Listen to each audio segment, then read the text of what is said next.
Hello my curious friends. This video is about energy and work. We will mainly look at how work changes the energy of a system and forms of energy, description of energies. Learn objectives are listed here. Use basic model to understand ideas of energy transfer and transformation. Understand forms of energies, including thermal, and understand how work changes the energy of a system. There are many forms of energies listed here. As you see, kinetic energy is the energy of a motion. If there's a velocity of an object, we have kinetic energy, and this equation is how we will calculate kinetic energy. We will use capital K for it, and 1/2 mass times the velocity squared. Gravitational potential energy is the stored energy associated with the height of an object. Thus, we'll calculate it as mass times gravitational acceleration times the height. So if an object has a height, like this box on this table, there's a height, there's a potential energy, gravitational potential energy. There's also spring or elastic potential energy, and we'll calculate it as 1/2 kx squared. K is the spring constant. X is how much we stretch or compress a spring, as you see in this picture here. We stretch the string amount of X, and we store elastic potential energy in it. Thermal energy is due to the motion of particles, molecules in an object, and we will not be explicitly calculating it, but including it in our equation. You will see in a bit how chemical energy and nuclear energy are also form of energies. We won't be really dealing with them in this context, but chemical energy is the energy stored in objects due to bonds between molecules, and nuclear energy is energy stored in the objects due to nucleus in the atom, mass of the nucleus in the atom. General idea is in this section is to define our system, and it can have many form of energies, and we will look at the total energy in the system and add those and so on. This is symbolically shown in here. It'll make a bit more sense as we go into solving energy problems and looking at energy conservation. In a system, we are considering energy forms can be exchanged, or energy can be transformed from one form to another. For example, chemical energy to thermal energy, kinetic energy to potential energy, and so forth. All these arrows are showing that energy transformation from one form to another is always possible. For example, in this picture here, the weightlifter is converting her internal chemical energy to gravitational energy of this weight, giving it a height and pushing it up. And over here, as the diver will jump, he will take the spring potential energy from the springboard and convert that to gravitational energy and go up. And then he will die down with that energy. So energy conversion transformation is always possible. Knowing the idea that kinetic energy is related to speed or velocity of an object.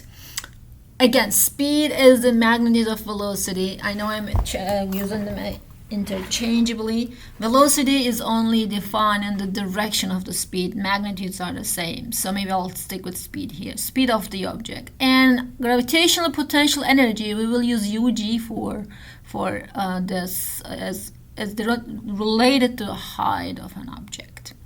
Keeping that in mind, a child is on a playground swing, motionless at the highest point. We start watching the child at the highest point, and then we start thinking about how the energy transformation happens. What energy transformation takes place as he, or it should be she, swings back down to the lowest point of her motion. Lowest point, so the child will do this, right? Pick a line here.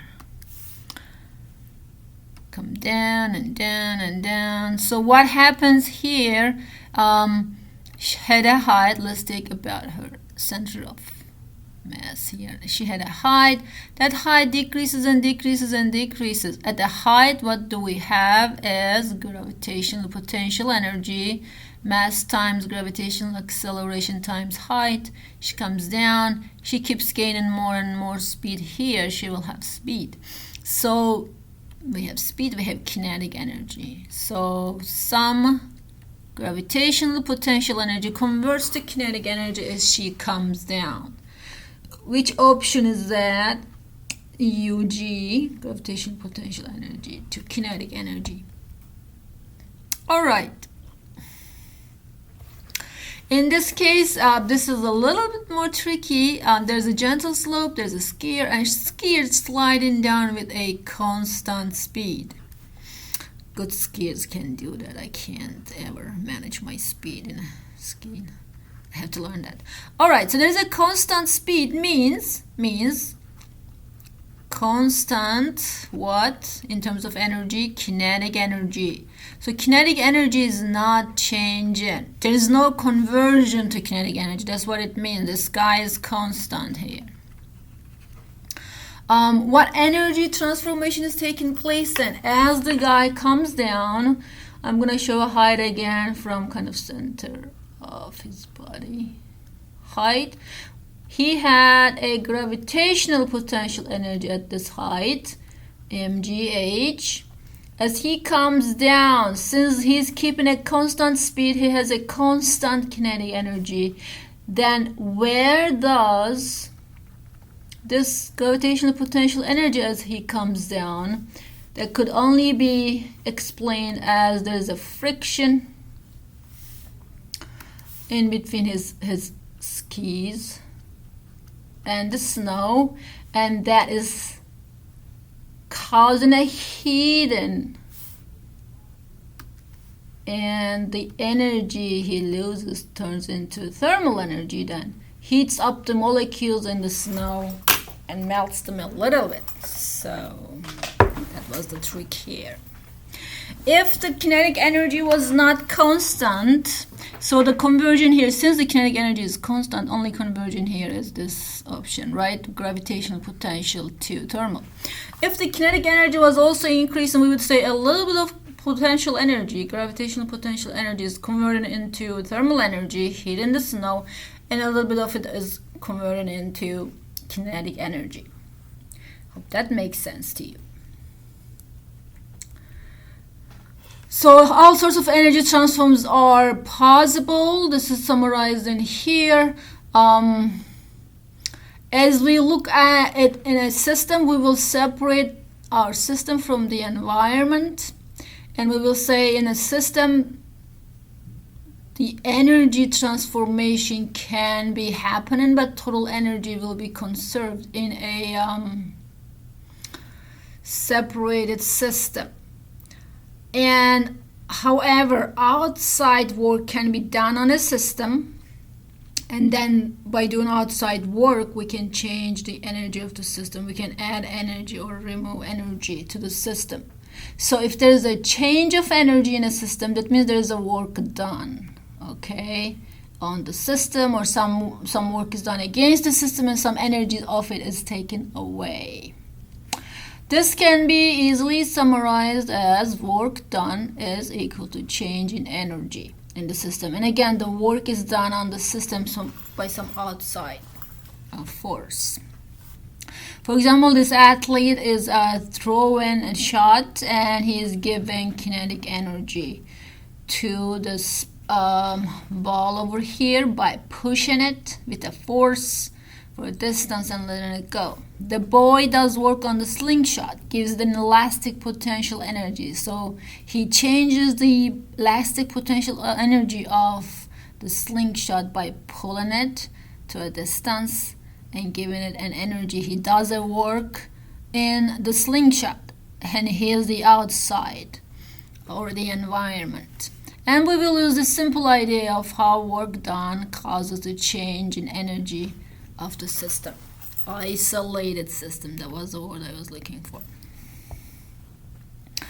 And again, this also explains the same thing here. In an isolated system, total energy is conserved when we add all the energies, get the total energy will have a constant value.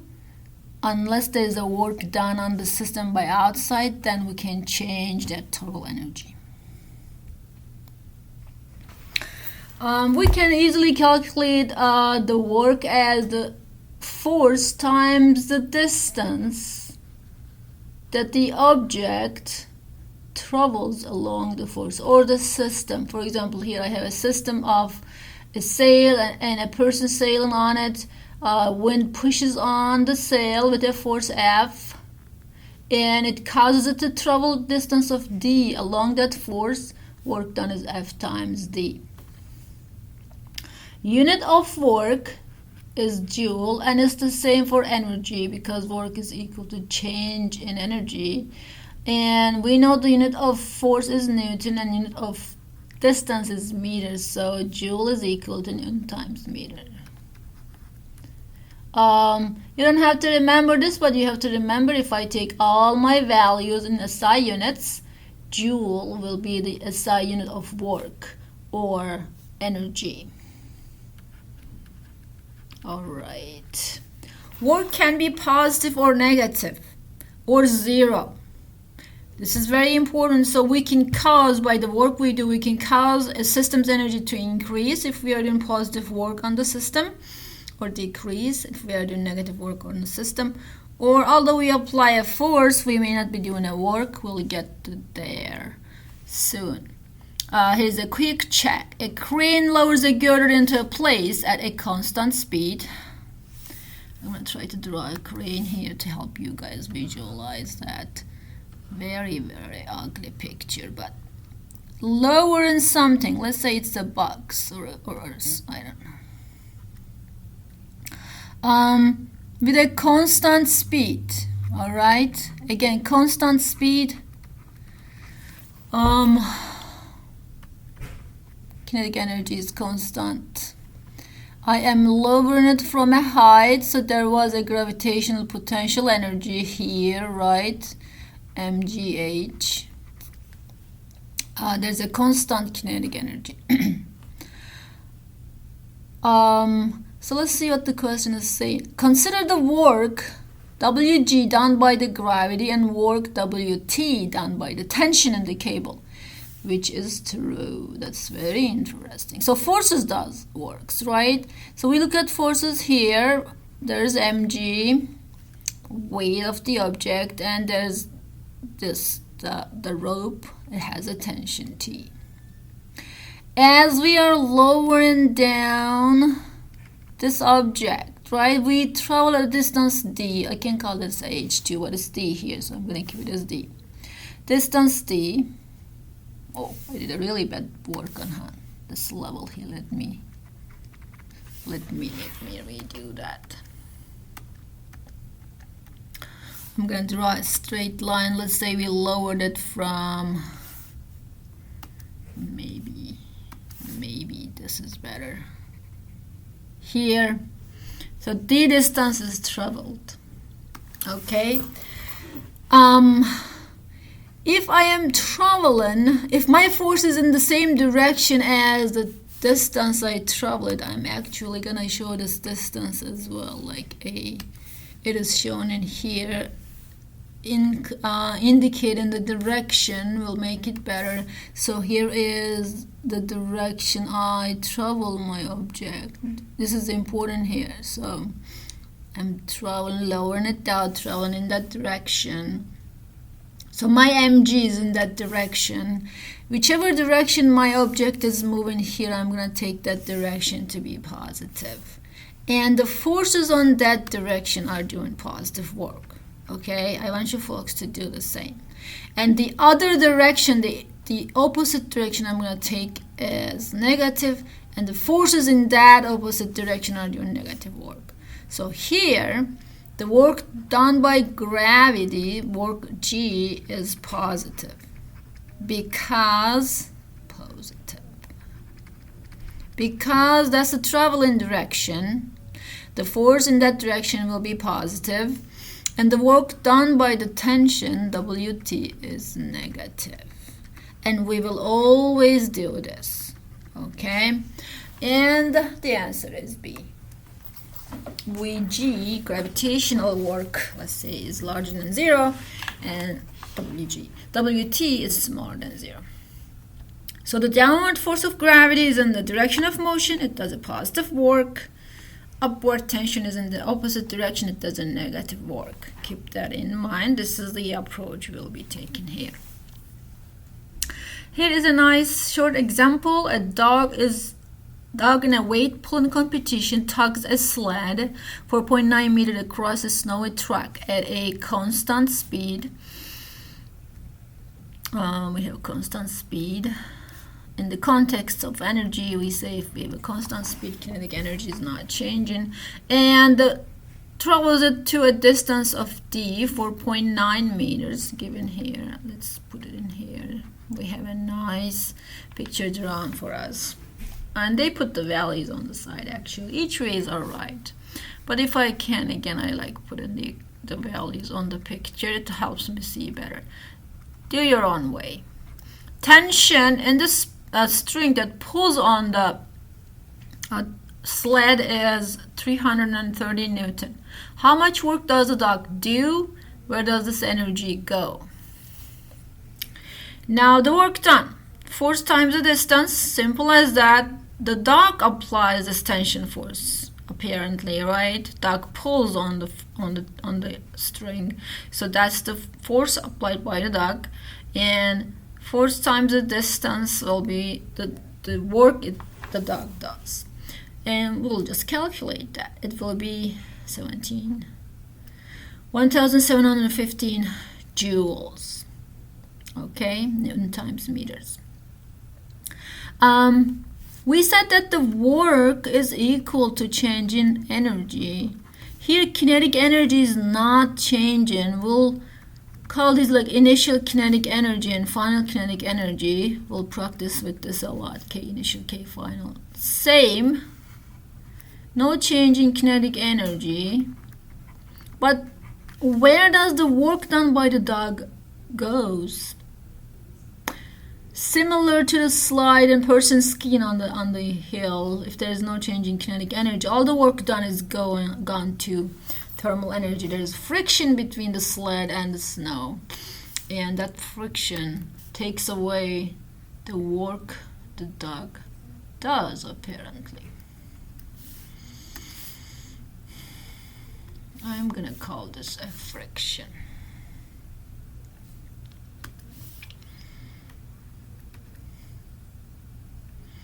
It will be kinetic friction. Right, that's it. This page is explaining some more about work. First of all, what if I apply a force that is not parallel to the direction of motion? Then I'm hoping that you guys all would tell that then only the component of that force is doing the work, which would be Fx as we learned it. And if we know this angle here, we can calculate the Fx, right? F cosine theta. In this context, it's called F parallel, meaning that the component of the force that is parallel to the direction of motion. Okay, and it's in this picture, this x component, we can see it, right?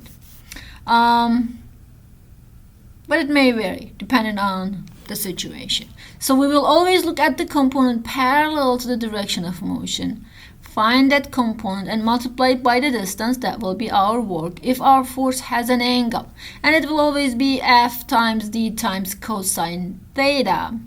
Theta being the angle between the direction of motion or displacement, because the displacement we gave to the object is important here.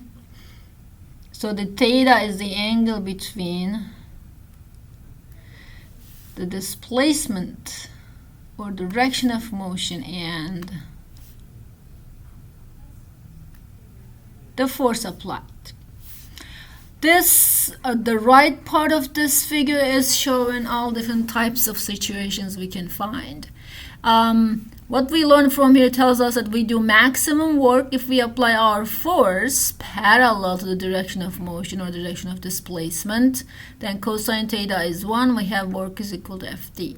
If we apply it at an angle smaller than 90, we have Ft times cosine theta. Only the component parallel to D is doing work. I'm going to call it F parallel here to keep up with the context. If I apply a force perpendicular, look what happens here when I say the work is equal to Ft cosine theta. Cosine theta becomes 0, 90, 0, so I do no work. So if I'm applying a force upward, an object is moving to the right, 90-degree angle between the direction of motion and the force, I have 0 work. If something is moving to the right and if I apply a force that has a component parallel, a negative direction or anti-parallel would be a better word here, I can still use work is equal to Ft cosine theta to find the work done by my force. But notice that the work done will be negative here. So remember the note, work done could be positive, negative, and 0. We are seeing all examples of it here. If I apply a force that perfectly anti-parallel and in the against direction of the motion or displacement, then I do also negative work. Cosine theta is 1. I do maximum negative work. Notice here that friction and drag are always against the motion, so they will always do negative work, right? Forces that do no work. If I'm applying a force but not doing any displacement along my force or along the component of my force, I do no work. This guy is nicely lifting this barbell. It's in the air. He's applying a force upward but not moving it anymore. No work done. D is 0. Work is F. I'm going to write the generalized equation cosine theta.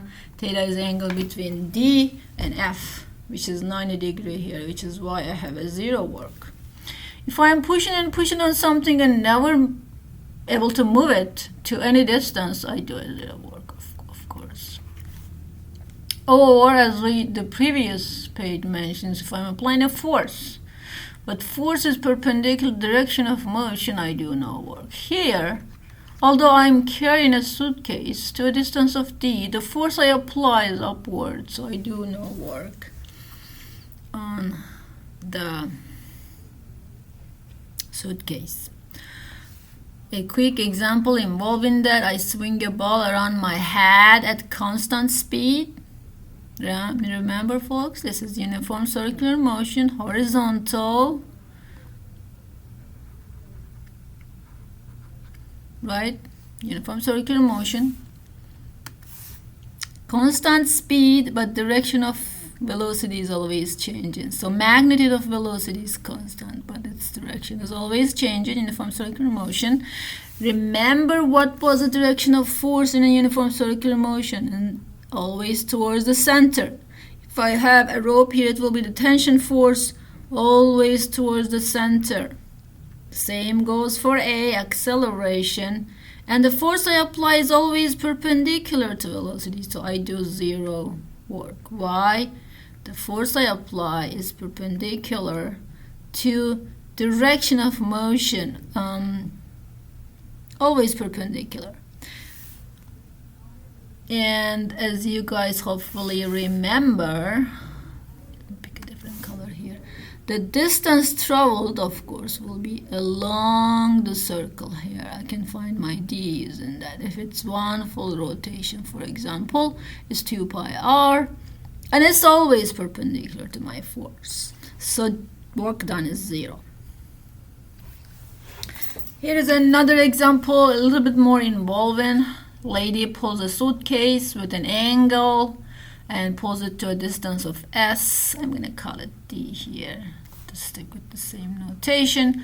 What is the work done? If theta here is 50 degree and the distance traveled is 75 meters, and and force applied is 45 newtons. So if the lady applies this force at an angle 50 degree and moves her suitcase to a 75 meters distance away, what is the work she does?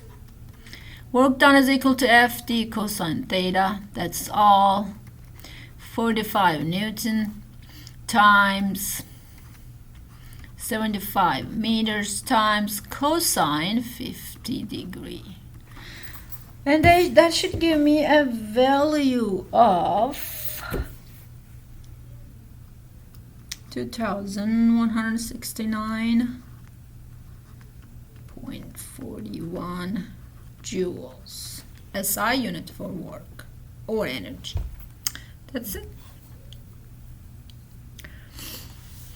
After this point, I want to talk about energies a little bit more. Types of energies will be seen. One is kinetic energy, as I quickly mentioned. It's equal to 1/2 mass times velocity squared.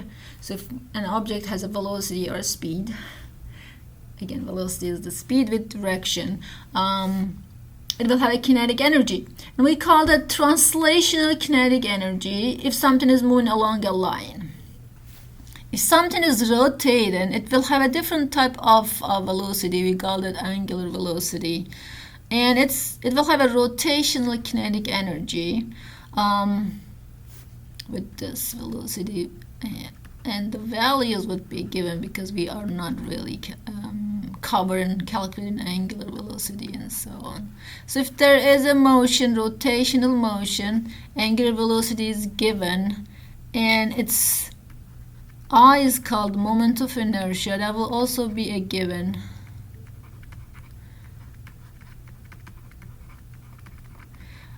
We are not also going to cover this in extent, but it's something can be explained very simply as if I want to rotate an object, how strong it would react to it. That will depend on its mass, and that will depend on how I am rotating it. We won't be calculating it, but it will be given. But that's the general idea about moment of inertia. And the rotational kinetic energy depends on these two values. And it's very similar to translational. It's 1/2 I, moment of inertia, times omega squared angular velocity, or rotational velocity. All right. We will be mainly using translational velocity, V, and kinetic energy, but in some questions this idea might come up, which is not a very scary thing. It's very similar. Alright, here's an example. Ball A has half mass, so I'm going to draw my balls here. I have ball A and ball B, and ball A has half mass and 8 times kinetic energy of ball B. Okay, this guy is A, this guy is B. Mass A and velocity A, mass B and velocity B, and kinetic energies, right? That's what we are talking about. Information given is energy A is equals to 8 times energy B. Right, and mass A is equal to mass B over 2. How do you compare the speeds, VA over VB? In these type of cases, as we did with the forces, I would just look at the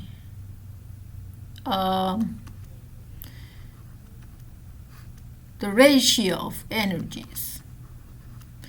And write down that will be equal to 1/2 MA VA squared over 1/2 MB VB squared. So energy A is 8 times energy B. I can go ahead and replace it with that and solve this, and mass A is half the mass B. Or I can go easy on myself. I know a lot of you guys likes this approach better, so I'm gonna go in the easier way and go ahead and do the same. It's always safe to do this. So energy is 8 times larger than energy B. How about if I assume energy B is 1 joules? then how much would the energy A be? 8 joules, right? 8 times that. And the same goes for mass. If I assume mass B is 1 kilogram, then mass A should be half a kilogram because it's half of that. And I can go ahead and write down this as if I know them as values, and it will give me the same results. So I'm going to take energy as A as 8 joules, energy B as 1 joules, divide them, and that will be equal to, by the way, I'm canceling 1 over 2's here. I don't need them, right? Divided by, they will cancel. And in the comparison they have given, if I assume mass B is 1 kilogram, mass A is 0.5 kilograms. So I'm going to put them here. VA, I don't know. VB, I don't know, which is what I'm calculating on comparing. Mass B is 1 kilogram, VB squared. And from here, we will find, joules goes away, we will find this. 0.5 times velocity A squared over velocity B squared is equal to 8. And if I divide each side by 0.5, I'm going to get to what is VA squared over VB squared. That will be 16. I'm looking for VA over VB, so I want to get rid of squares by taking the square root. So VA over VB is the square root of 16, which is 4. 4 is my answer here. Quick thinkers could say, oh, energy, well, maybe not. Maybe we can't think really quickly here because we also have mass differences. If it was only velocity differences, it would be easier. But I'm not going to go into that. Quick thinkers still could solve it, but we have 2 steps of thinking. Energy increased by 8 and mass decreased by 1/2. How would the velocities change could be harder to think. So safer way to go would be dividing them and finding them. All right. Here's another question. At a history center, an old canal boat is pulled by 2 draft horses. It doesn't take much force to keep boat moving. The drag force is quite small, means ignore drag. But it takes some work to get the 5,500 kilogram boat up to speed. The horses can pull with a steady force and put a 1400 Newton tension. So we have a nice picture here. We don't have to draw an ugly picture. Horses are pulling a boat with a tension force given 1400. So we know this guy. And we don't know distance. So we put straight level. My force is in the same direction as the work done would be, right? Work done would be force times the cosine. Theta would be cosine. Theta would be 1. Cosine 0. So I'm just doing F times D. Alright, let's keep reading now. The boat starts from rest and the horses pull steadily as they begin their walk down the tow path. How much distance do the horses cover as they bring the boat up to its final speed of 0.7 meters per second? So initial 0 speed and then final speed 0.7 meters per second means there's a change in kinetic energy from here to there. There's kinetic energy initial, which is 0 joules, and then we have kinetic energy final, which we can find using 1 over 2 mv final squared. Alright, how much distance is moved would be related to work, right? I'm looking for that. Do I know the force I apply? Yes, that's the tension force, and it's given. How do I go about here? We learned that we didn't solve a problem about it yet, but we learned that work done is equal to change in energy. That would be for change in energy in any form, but we are ignoring drag force and ignoring friction on the surface of water. So only change in energy here. So that would be, let me put it here. Change in could be potential, it could be kinetic, it would be thermal, which is friction simply. Friction and drag would be related to thermal. But these guys are not involved here. There's no change in potential energy. Why? The height is not changing. It's on the same level. There's no change in thermal energy. Why? We are ignoring friction. So only kinetic. So we can safely say, okay, the work done here is apparently only used to change the kinetic energy. So it should be equal to change in kinetic energy. Then I can go ahead and write everybody down from here and from there. Work done is force I applied times the distance. Change in kinetic energy is final kinetic energy minus initial kinetic energy. Delta means change. Remember delta x, delta v. We will always use it for change. My force is the tension. So I'm going to put T here, the distance, I don't know. And I decide my K initial is 0 because initial velocity is 0. K final is 1 over 2. MV final squared. I know everybody here except D, so I can solve for it. D will be equal to 1 over 2 MV final squared over final kinetic energy over the tension. Putting in all that I know, 1 over 2 mass was 55,000 kilograms. Final velocity 0.7 meters per second. I will square that, got this guy, divided by tension, oh, not 350, 1400 Newton. And that will give me my distance as 9.63 meters. I showed it here. And if you guys calculate that, you will find. Notice here I used all SI units: kilogram SI unit, meters per second SI unit, Newton SI unit. I know that I'm going to get D, the distance, as meters if I'm using all SI units. This one is also related how work will be change in energy. Change in energy. And here, each of 1 kilogram boxes starts at rest. So initial speed is 0. Then pull 2 meters across. Pull the distance of 2 meters. As level frictionless floor, what does that mean? A level means no height change. Frictionless means nothing is converted into thermal energy. So this will be, again, work done will be changing kinetic energy. Why? Because change in potential, 0. Change in thermal, 0. Which box has the highest final speed? Now the distances traveled are the same. All D.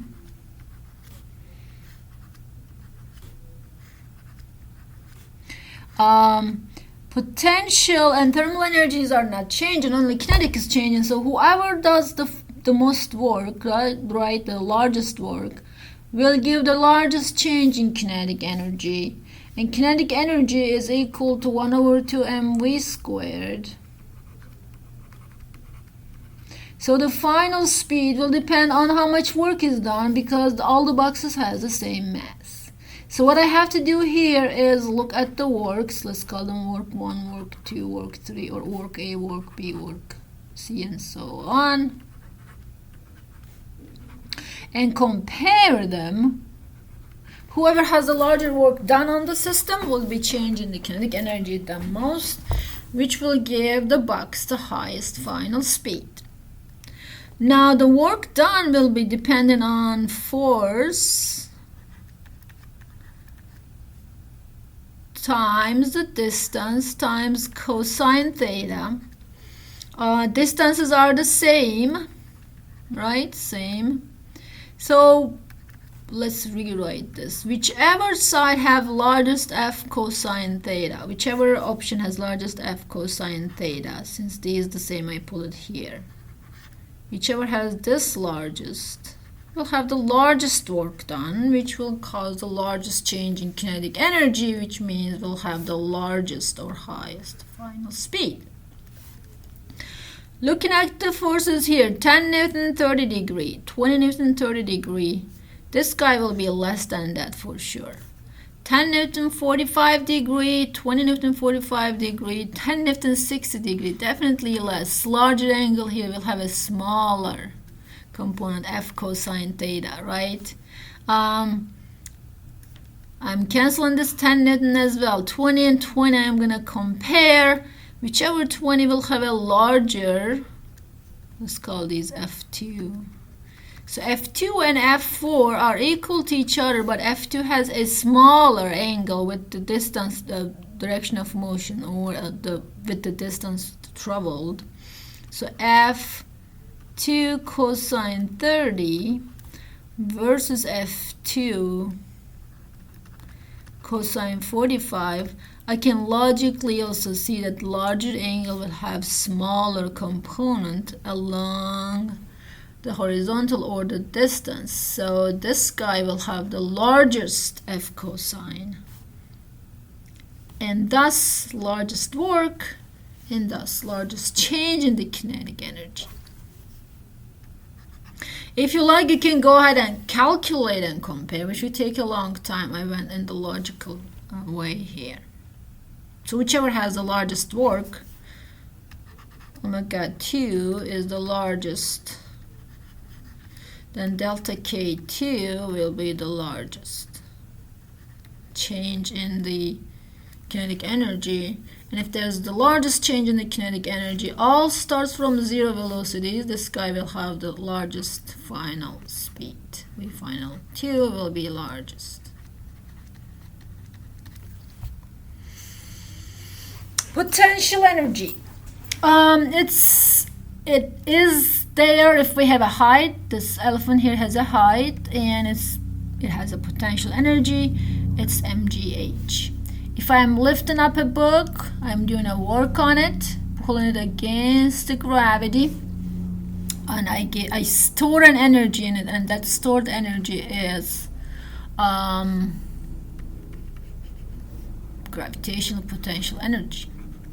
And I can calculate it using mg, amount of height I traveled. That's the work I do, and I give it to the book as a gravitational potential energy. Our book calls it delta y or y. I like calling it h, and everywhere mainly it's called h. So we're gonna stick with UG. Gravitational potential energy is equal to mgh, but get used to the idea of y2 because that's what it's called in our book. We are lifting the book here with a constant speed, so there's no change in kinetic energy. All the work I do is stored in the book as a potential energy. There is a description of forces here in two new versions as conservative forces and non-conservative forces. Forces that can store useful energy are called conservative forces.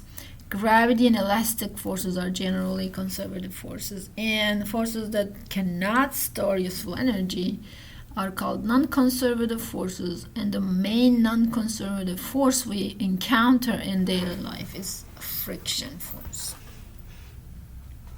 As we calculate the potential energy mgy or mgh as I like it, the height, this guy is the height, and I'm hoping you guys are all good with this g being gravitational acceleration or acceleration due to gravity. 9.8 meters per second squared, and m being the mass. Right, we are friendly with these now. So I am passing them without mentioning, but feel free to always ask. And we will use UG for the gravitational potential energy. Since the potential energy is always height dependent, mass, height, and g dependent, if I'm going to a height from different paths, path B and path A here, as you see, are very different, my gravitational potential energy will be the same. So the path I take does not matter as long as I'm going to same height, y or h. So as I compare the gravitational potential energy of objects, what only matters is their height from the ground. Okay? Alright. So this one is asking us to rank the height, rank the potential energies, gravitational potential energies. Whichever has the largest height. This is height 4. Height 1 is simply 0, actually, not that. That's height 2. So the smallest potential energy will be this guy here, and then larger 2 and 4, and they are equal to each other, same level, and the largest would be 3, mgh. Let me also put that equation here. So UG is equal to mass times gravitational acceleration times height. These are all the same balls, same mass, same g, so the largest one has the largest height. Largest U is the largest height. And the last energy we'll be playing around with it a lot is spring potential energy. It's a simple idea. If we push or pull a spring, we store an energy in it, and that's called spring potential energy or elastic potential energy. We already learned that the spring force is the force applied against us as we push the spring, right? Always against our push or pull.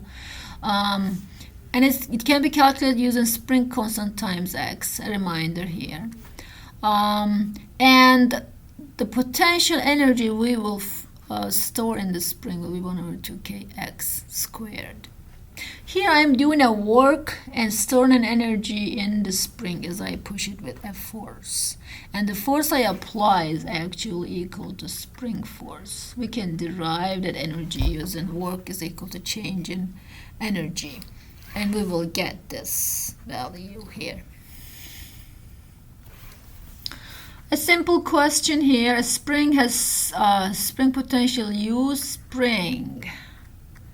As it's stretched a distance of x, so 1/2kx squared, right? So I have a spring. It's an equilibrium station here. We call it as x is equal to 0. Then I pull it and stretch it at an amount of x. Okay. Now here, U spring would be 0, and as I stretch it, I give it another potential energy. It will be 1/2kx squared. I'm going to call this U spring 1, because the question says what is the spring potential energy when it's stretched to a distance of 2x. Now how about if I stretch it more, right? I store more energy, of course, and I stretch it to 2x. It's going to have U spring 2 1/2k 2x all squared. Again, one common mistake, if I'm stretching it 2x, I have to take square of the whole thing. So it will be 1/2k times 4x squared. That will be 4 times the U spring 1, so 4 times larger. Or you can logically go ahead and say, oh, the spring potential energy is directly proportional to x squared.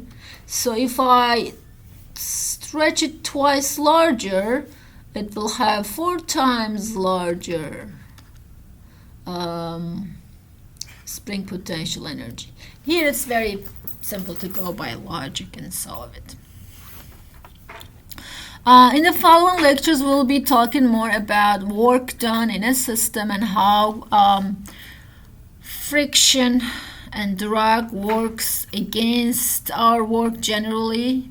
Simply they do negative work as we pull something along, because they're always against the motion And as this object, for example, assume I'm pulling it in this direction or pushing it in this direction, moving in this direction, the distance traveled will be shown in that. Let me use straight lines here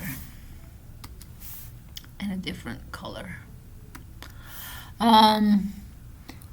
The block will travel in this direction as I push or pull in that direction with a force. Let's say F is my force here, F me, and this is the direction of D. And as we know from the motion part of this course, friction is always against the motion. Same goes with the drag.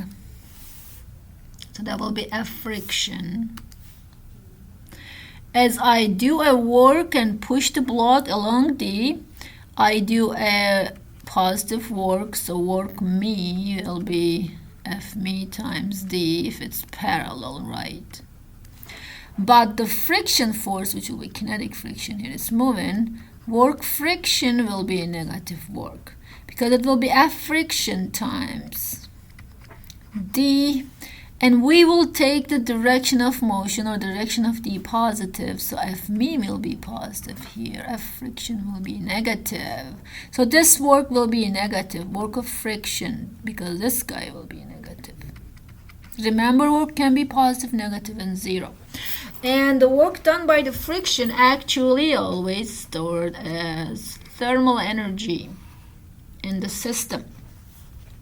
And drag force does the same, and it's also stored as thermal energy in the system, which is why as spacecrafts are coming from the space, falling down, there's so much air drag, so much thermal energy forms, and sometimes they catch up fire.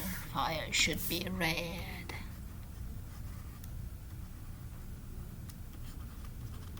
The spaceship coming back on Earth, right? So air drag can cause a lot of thermal energy. Friction we can also feel, right? If we push on a surface with our hand and do it a lot, we feel the heating in our hand. That's friction causing heating in our hand, change the thermal energy. So as I already mentioned to you, then work I do can be partially converted to kinetic energy, partially to potential energy, partially to thermal energy if there is a friction, depending on the system. And we'll go back to this in the next lecture about conservation of energy. I'll see you in the next lecture.